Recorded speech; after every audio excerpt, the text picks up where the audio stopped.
Okay, so welcome to the Node.js Technical Steering Committee meeting for February 19th, 2020. We'll follow our standard agenda as was outlined in issue 820 in the TSC repo. We have a fairly light agenda, but James has an update on Quick, and we can also go through an update on the other strategic initiatives as well.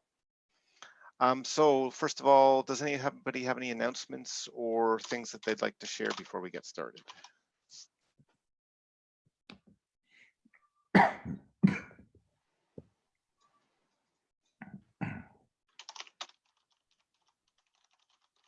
I guess the only thing I'll add this that the CFP for the OpenJS conference, the OpenJS World Conference closes, I believe, on the 21st, which is coming up. So if people are interested in attending, participating, don't forget to submit.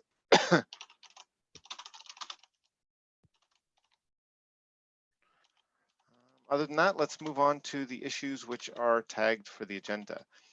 The first one is Node.js future directions, any interest in online or personal summit, issue 797. I'd open that. I was just thinking that given that, you know, we've finished our first successful 10 years of Node.js, would be a good time actually to get together, reflect about what we think will make Node.js successful for the next 10 years. There seemed to be some interest in the issue in terms of, you know, setting up a summit.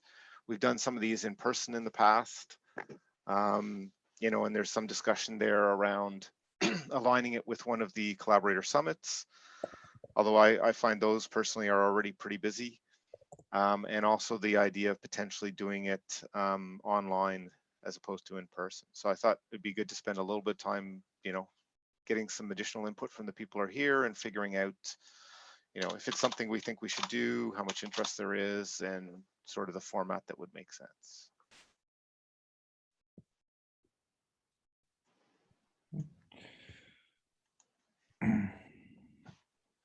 So does anybody have any thoughts or comments? You know, I think an in-person meeting would be great if it's lined up with something else, you know, like, I don't know what kind of timeline you're thinking, but just doing something as part of the collaborator summit with OpenJS in June likely makes the most sense. If we can get enough people there. Probably prefer not to do a dedicated special face-to-face trip just for that. That'd be mine. Right. Now I was thinking of something like the summits we've done have been like a full day or even a couple days. Yeah. I just wonder, can we actually line up 2 days along with the existing collaborator summit? If I mean potentially, yeah. I would just want to keep it lined up with that with that event and not do a separate trip just for this. Yeah. So you don't think the idea of trying a virtual one makes any sense? I think virtual would be actually ideal if we could get the participation. Right. So that's why, you know, we haven't done that in the past, but I was thinking maybe we should try it. You know, the time zones would make it difficult, but like, you know, maybe 2 half days scheduled so that it's the afternoon.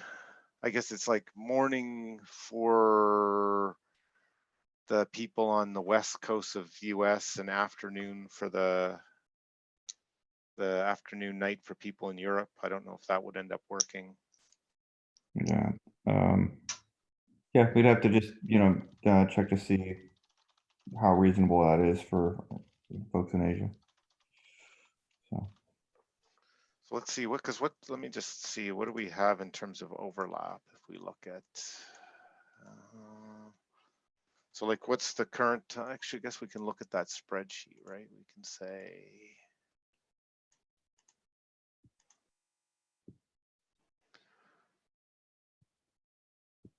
if we have, say, 9 Eastern, that's too late, so 12 Eastern, say, is what time in London?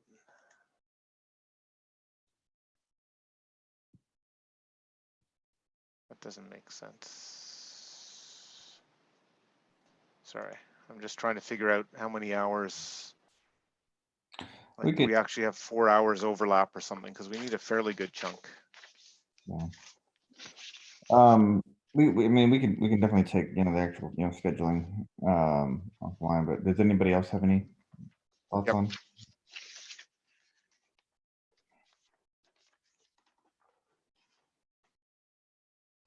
Like virtual versus, say, trying to add it into the Collaborator Summit. Any thought preferences?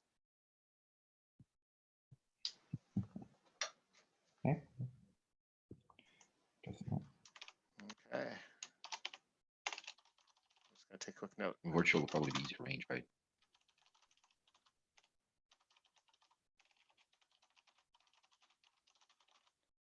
Yeah. My only consideration, my only concern on the virtual would be getting the participation, getting enough people there that we can actually make a video. Right. It's like, can people actually block off the time and participate for the whole time, right? Yeah.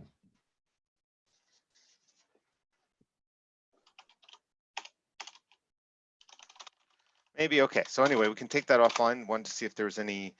I mean, how many people here would be interested in participating, I guess, is the other question. I definitely would. Yeah, same here. Myself as well.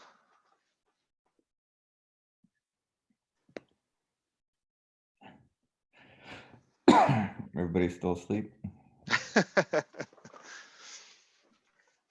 I guess, should we take silence as like not interested, or?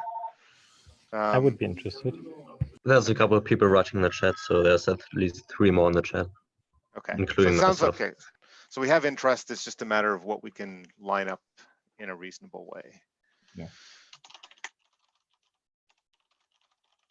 Okay, so we'll take it back to the issue. I think I might propose we try a virtual one. I'll look at the time zone, see if we can come up with like a time and see if people think they could make that or not, so we can gauge the participation of both things. Okay.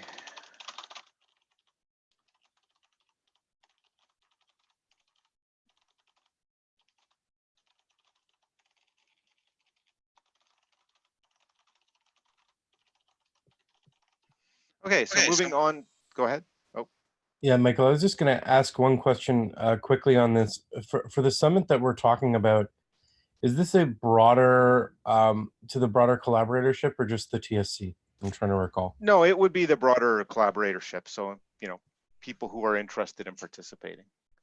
And do we have an idea of what the agenda might look like? I haven't thought through the agenda beyond, like, how do we get to what we think we need to be doing in the project, say for the next 10 years or something like that. Okay.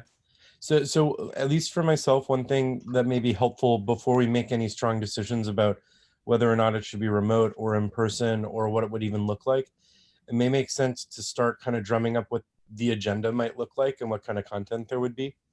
For the modules team, for example, we had an online summit where we all gave talks about like subsystems that we were working on and our vision of it, and that was extremely helpful. We recorded it and put it online. So something like that may be super productive and able to work remotely. Whereas if we want to do something that's closer to like a large collaborative call, that may be harder. But I kind of feel like having an idea of the shape of the agenda and what we would focus on more specifically would help us figure out if A, remote makes sense, and B, that it does make sense to be a separate thing from our existing collaborator summit. Not to call into question the fact that we've said that, but just like, I think iterating on the agenda would make it clearer that they are in fact 2 separate events. Sure, yeah, that makes sense. Okay. So maybe we'll start to try in that issue to agenda bash if we can get people to chime in and participate on that front. Mm-hmm. And not to sound too like recursive here, but maybe we could find a half hour or an hour for a call to like talk through the agenda and make it kind of open participation to any of the collaborators. That may even give us a bit of a feel for like how something like this could run. Yeah, that's a good idea too. And that, wanted to talk to the TSC to see if there was, base level interest here. Given that it sounds like it does, we'd want to make sure we involve the other collaborators in terms of how we put it together and decide what's on the agenda or not. So This could also, in theory, and I'm just thinking aloud, be some sort of regularly occurring, slightly longer call rather than one very long day.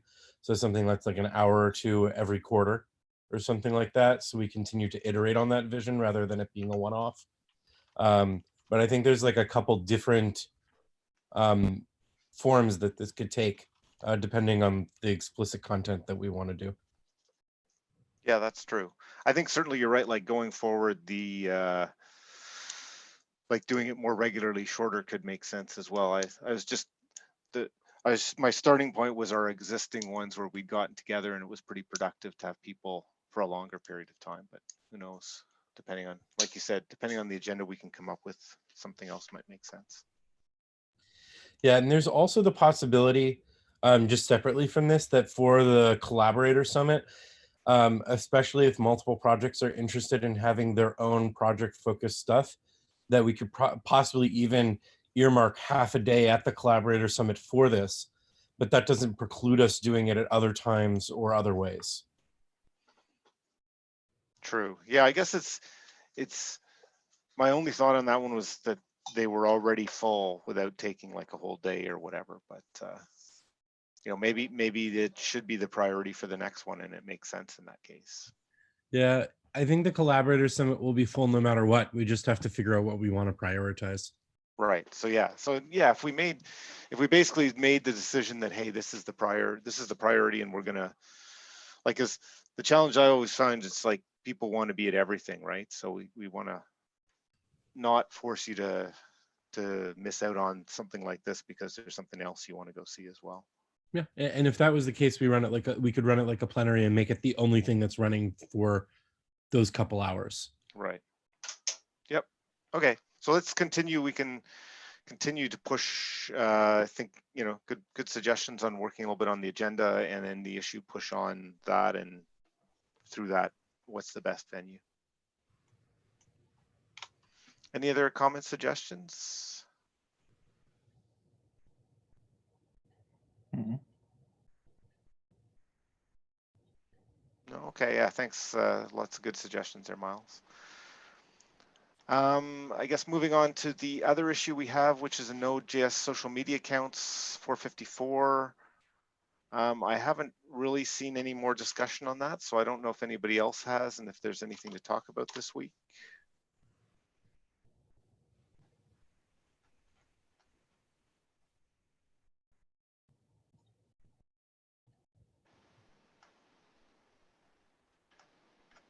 I think I was just waiting on the draft of what the governance policy for that would be. Right. And I seem to remember that was left with Tierney. I think Tierney was going to make a proposal, so yeah, I haven't seen anything on that. I wonder if I should take it off the agenda until there's a draft, or do people think it's good to have as a reminder? And we're taking off. Okay. Take off agenda until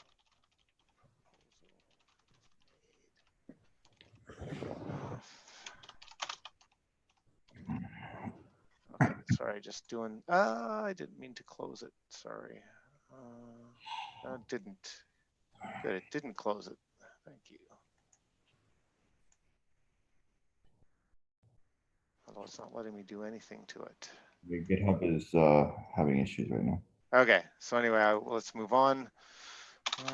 We'll take agenda tag off until. So that takes us to the end of our regularly scheduled agenda. I know, James, you want to give an update on Quick, so I suggest we start with that, and if there's time left over, then maybe we'll move on to the other strategic agenda initiatives, but we'll give you as much time as you need first.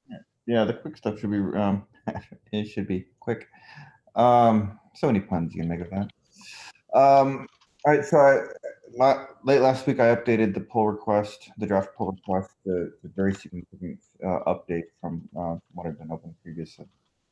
It's still a massive pull request. There's in part because the OpenSSL configuration had to be regenerated. So there's at least one commit in there that is just updating all the OpenSSL configs, which is a massive, massive commit. But the PR itself comes in at just about 87,000 lines changed because of that. So it is quite large. Do not try to use the PR itself to review. Just go ahead. You know, like what I recommend is checking out the branch or checking out the repo, and going through the code there and opening issues in the repo to actually do the review. Makes it a little bit harder, but the GitHub UI is just going to make it impossible to do review within the PR. The most significant issue around Quick right now is going to be the timing of OpenSSL support. As a reminder, what we had to do to get Quick working in the first place was basically backport. Boring SSL introduced some Quick specific APIs that have been backported to OpenSSL 3. And there's an open PR for that. I had to further backport those to the version of 1.1.1 that we're using, and have to maintain that backport. A decision has been made by the OpenSSL or OMC, their equivalent of the TSC, that they will not be landing those Quick APIs in OpenSSL 3.0. If they do any Quick support at all, it won't come until 3.1 or later. And it may not be in the form of these APIs. They put out a blog post a few days ago that basically said if they choose to do anything on this, they'll you know, they may do their own complete Quick implementation, which is kind of makes my brain hurt a little bit. They're just not committing whatsoever to what they want to do here, and it's not clear even if they completely understand what the needs are here. OpenSSL 3.0, the beta is currently scheduled for June of this year. The Quick drafts will not go to the IESG, which is the body that actually finalizes the RFC of the ITF, until July. So just if we're looking at just timing alone, then it makes sense for Quick not to go into OpenSSL 3.0. But what that's going to mean is we have to float these patches for longer, and they will not be officially supported OpenSSL functionality, which means we have to keep it experimental in Node for longer. So that's, you know, it's a wrinkle. The patches work.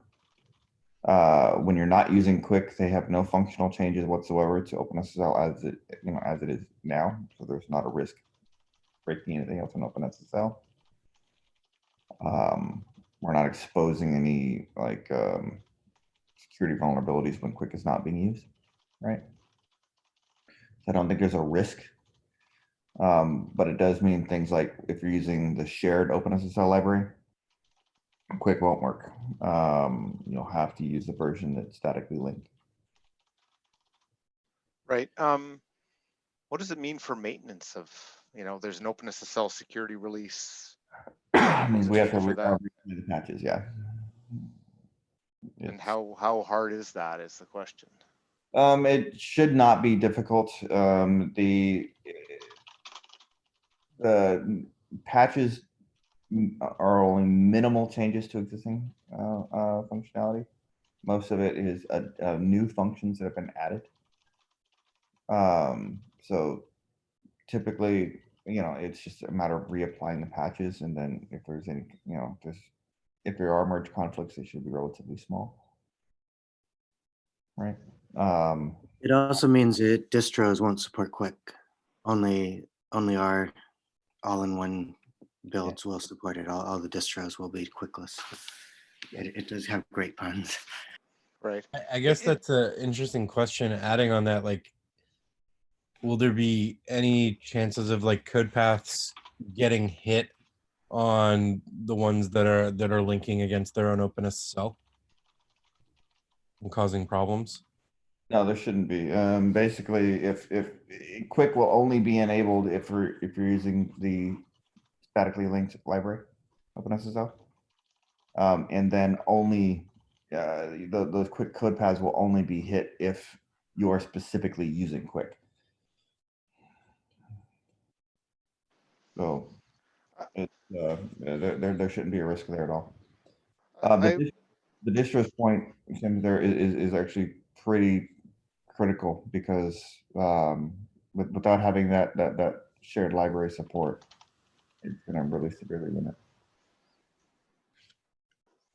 So it sounds like I guess I'm wondering how many people will actually be using Quick or experimenting with Quick, given that like the standard's not approved, OpenSSL doesn't include the support.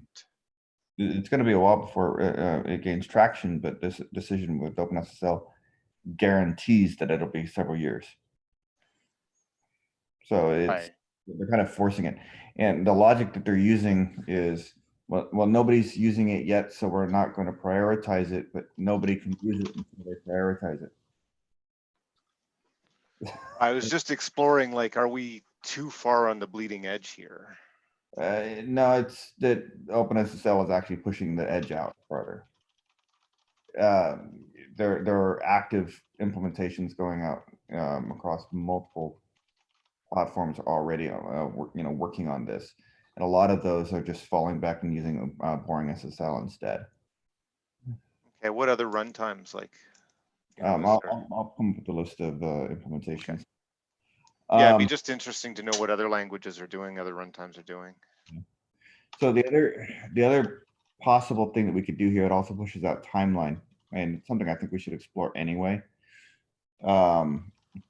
is can we possibly reopen the question of the possibility of using boring SSL as an alternative to OpenSSL? And I know that has its own challenges. The fact that there's no TLS, or not TLS, no long-term support for boring SSL. And there's quite some features in core that do not exist in boring SSL. So we might add some features, but we also lose some features. Right. So we'd have to explore what that is, or maybe we have an option where we can build with either, right? So what subset of features are shared? I've been working with Charlie a bit on adding support for boring SSL, that you're at least able to build Node. But as I said, it means you lose some features. So if you build Node against boring SSL, it works, but not all crypto features work. Not all TLS features work, as far as I know. So there's some differences there, but it should compile. Boring SSL still does not guarantee any IP or IP stability, and they don't recommend dependent on it. Yeah, so there's just issues all the way around. In terms of like that bleeding edge, it's going to be perfectly fine for Quick to remain experimental for a while. I don't see that as being a challenge. It's just going to severely limit how many folks can actually use it until OpenSSL gets yeah, and that seems reasonable. Just concerned if it's going to be like, if it is a significant extra effort to float those patches. I don't think it is. So far it's been pretty trivial. And like I said, they're overwhelmingly just additive to what's there. So can we perhaps depend on boring SSL for some features that would be marked as experimental, like this one? that shouldn't cause any contradiction, actually, I think. But actually supported features and that are out of experimental probably should not depend on openssl, because openssl can change at any time and break compatibility. So When you said there's 87,000 lines of change, what are all those changes? Most of it is actually OpenSSL config changes. But what are they? What are they doing? And why are they necessary? Like if they don't affect everything, don't affect anything. I'd have to take a look, and it's possible we might be able to pull that config change out of the pull request, but I'd have to take a look. I'm just curious. Like it's just a concern if there is that many lines of change, but the messages doesn't change anything. It's hard to understand. Automatic generated OpenSSL config. So as you're building it, you run when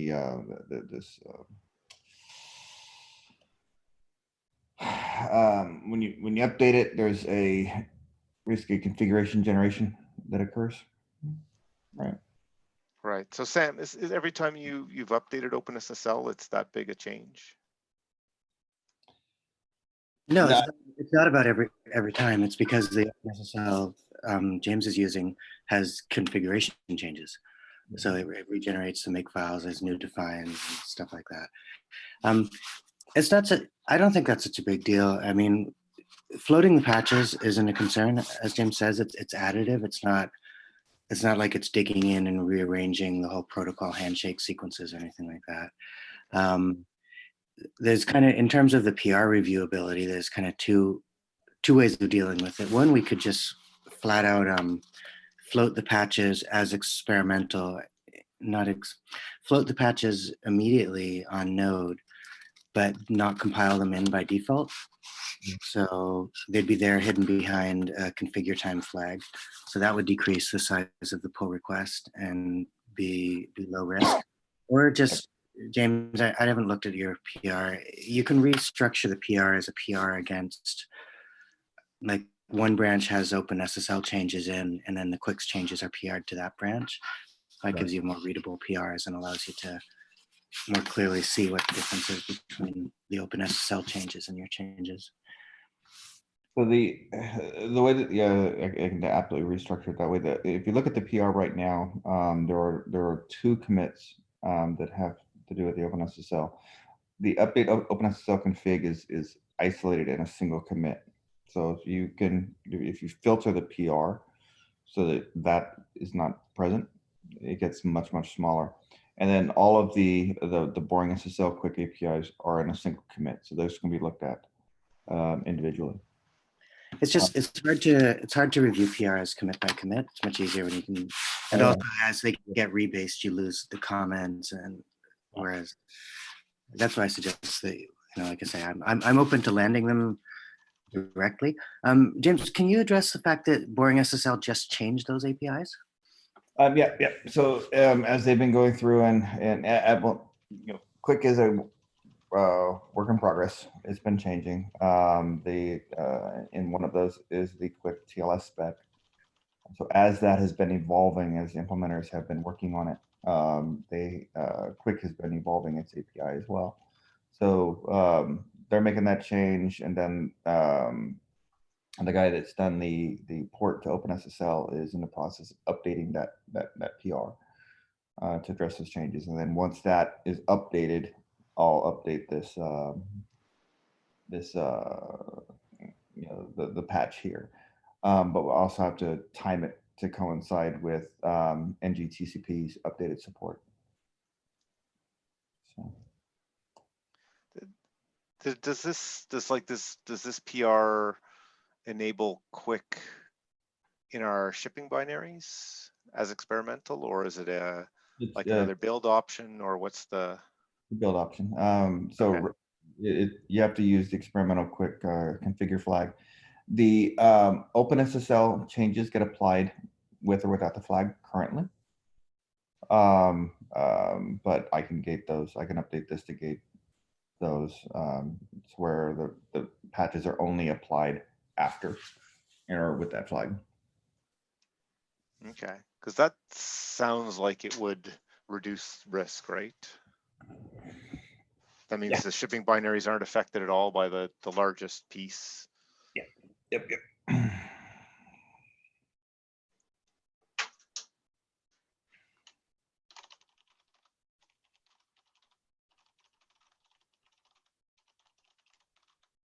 There are definitely some pieces in this PR that can be pulled out. I mean, so there's a couple of things that address stream pipe, stream base, UDP wrap, things that can actually be landed separately that were added to support the quick work, but are independent of the quick work itself. So we can definitely do those things separately, and that will shrink the size of this as well.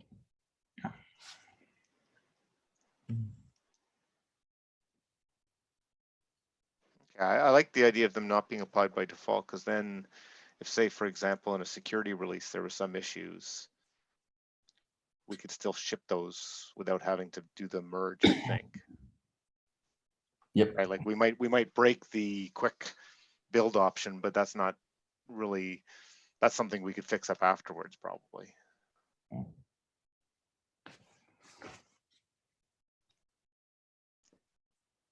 And I guess is it important that it be, like, say we release 14, do you want people to be able to build 14 with quick, or is it really that you want it in master so people can use and experiment with it? I would love to have it ship in 14. It's something people can play with experimental without the requiring the command line file or the configure flag. Okay. And that's not, with the caveat that it would only work with the static, not with the right. others. Okay, but you're looking at that as a future step. Okay. If I can get it landed by April.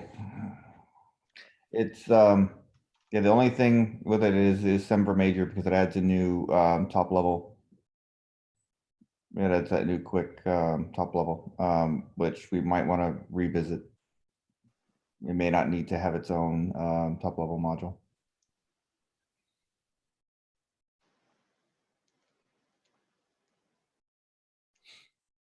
We might be able to expose it from the existing net.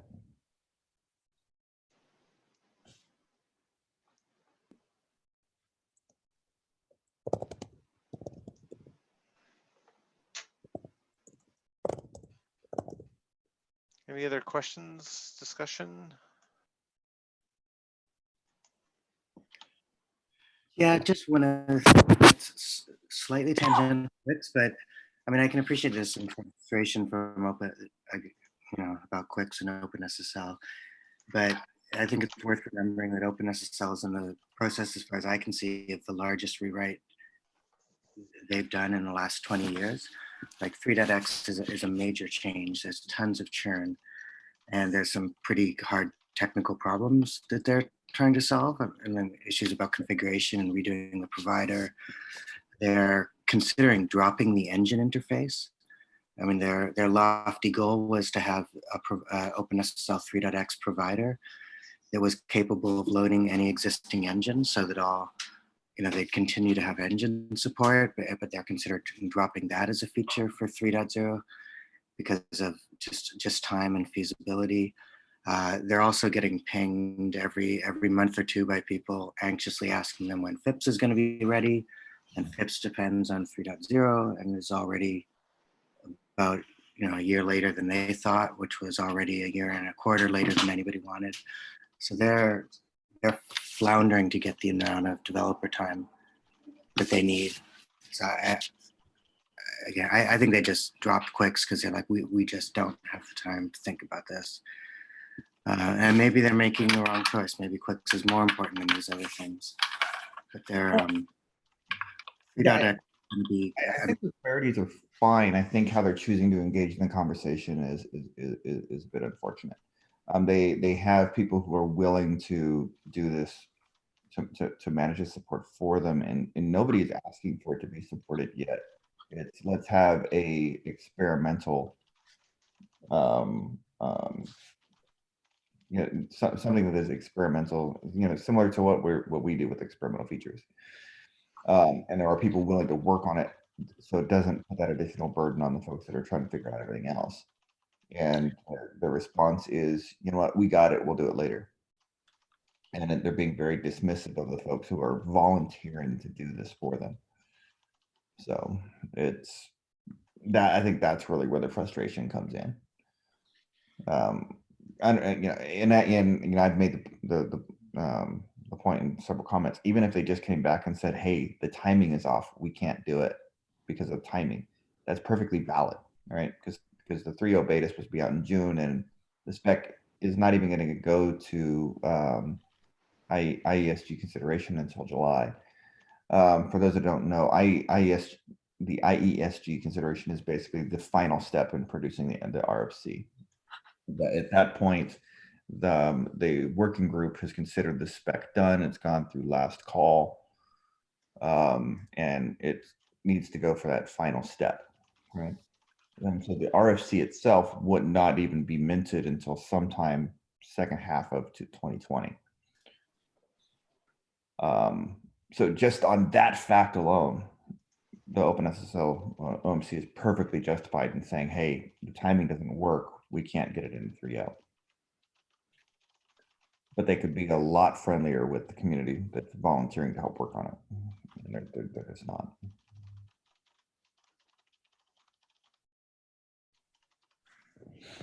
So.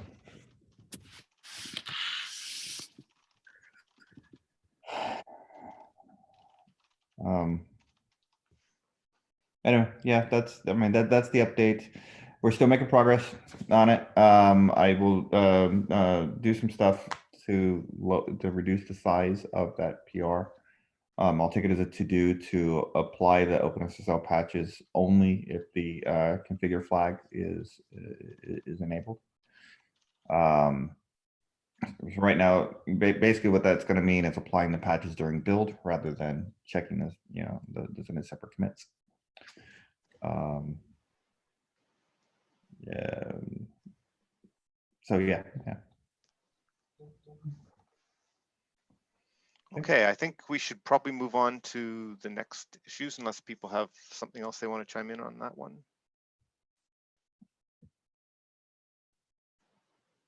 Okay, so let's move to the other strategic initiatives. NAPI, Gabriel, is there anything you want to add in on that one?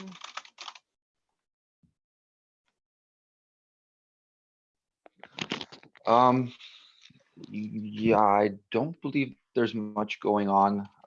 Still waiting on the backport to 10.x of the instance data. So that would sort of give us a nice cutoff for an API 6, and then we could start sort of rolling that. But it does have to land first so that we can have that across all LTS versions, and hopefully before it goes into maintenance. That's the biggest outstanding issue, I believe. Okay, so let's move on. Miles, I don't know if you want to say anything on open web standards. May make sense for us to spin down this initiative within Node unless people explicitly push back on that. There's an ongoing effort within the OpenJS Foundation where we've spun up a standards group. That group is in the midst of trying to charter with the CPC so that they can, you know, be delegated authority over sending folks to various standards organizations and help handle the overall foundation's engagement with standards.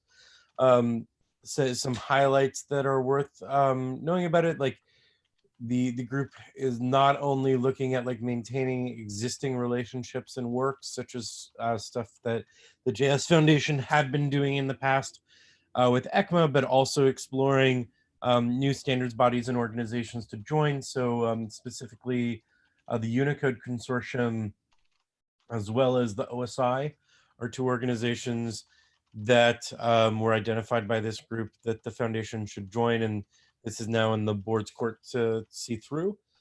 Another big thing that's important was, as we talked about, being chartered so that that group could help approve, who would go and represent the standards. One of the general sentiments that was raised was that like people did not need to be a member of this group or participate in that standards group in order to go and represent the foundation at standards bodies. That group is meant to be kind of like helping to coordinate the efforts and ensure that things are consistent. So with that in mind, like anyone from Node who wanted to engage in standards would be able to either open an issue over there or approach someone from that team and figure out like how would they go about getting official approval to go. That kind of context and process is something we're currently drafting. I guess like the remaining bit here from Node's side would be if there are very particular things that we're interested in engaging in as Node, which I do think like certain things with the what working group in particular was on our radar. I just personally have not had as much time for the engineering side of things because I've been very focused on the strategic side of things. So I guess kind of like a hanging question to folks on the TSC is, do you see value in maintaining this initiative, which I feel like we now have a lot of the infrastructure in place or in the process of being in place to empower this kind of work. We just would need specific work that we were chasing down.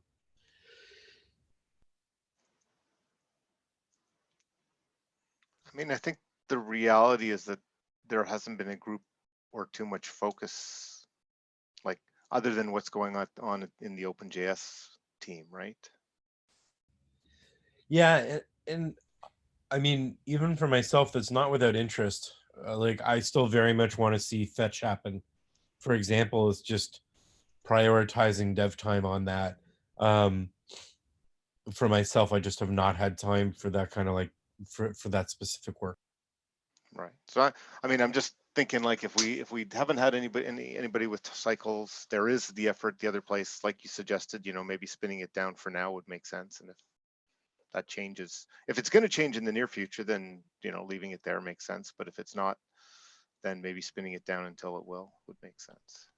Yeah, I guess one thing that I think would be good though before we make any decisions is Joy E is not on this call.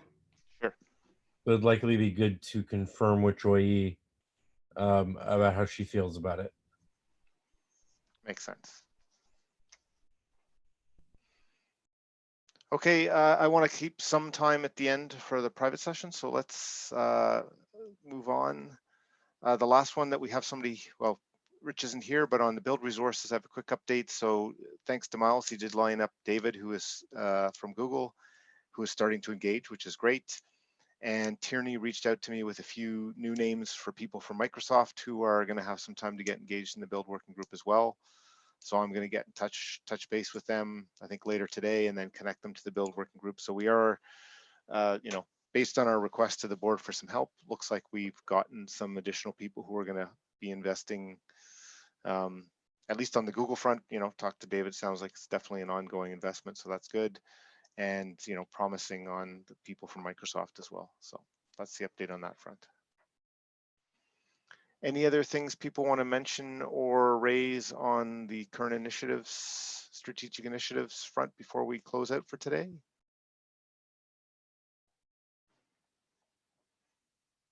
Okay, if not, I'm going to stop the stream. Thanks for everybody who is watching today, and if everybody else can stick